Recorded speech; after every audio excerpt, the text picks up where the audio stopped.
Hari Om. In Sutra number 6, he is giving some more information about this Prajnalok only. Because in Sutra number 5, he has explained what is Prajnalok. That is the result of mastering the technique of Sanyam.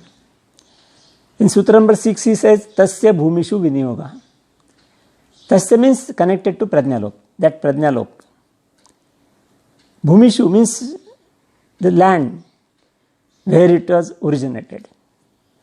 That means we can say the object. Because for Sanyam, we need Samadhi, Dhyan and Dharana. So we have to start with Dharana. And Dharana is to be done with some object. Is essential. And we select some object. Then we practice Dharana. Then we achieve the higher level of Dhyan. And then we merge with that particular object and that becomes Samadhi. So the object is a very important point in this. So Patanjali refers, Bhumi means that object. And Viniyoga means definitely referred to or connected to, we can say. Or applied to. We can use any word, but we can get correct meaning now. That means the Prajnalok is of the object. The Prajna means awakening of extrasensory perception. That is something extraordinary knowledge or something extraordinary things which are happening. They are connected with the object.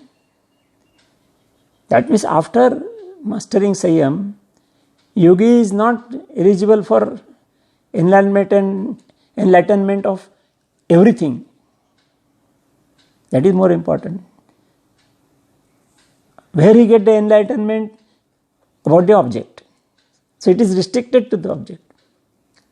Suppose one selected some particular object and practice Dharana then Samadhi, that is Sanyam. So definitely Prajna awakening will take place. But which will be connected, related or applied to the object only. Nothing else. So this is also an important aspect. Because every person will take different object for Sanyam. And every person will get awakening of Prajna, but restricted for that particular object only, nothing else. So this is a very important aspect. And that is why hereafter Patanjali gives the different objects. And for the connect object which has been selected for Sanyam, the result will also be connected with that only. So this is the meaning of this sutra. Hari Om.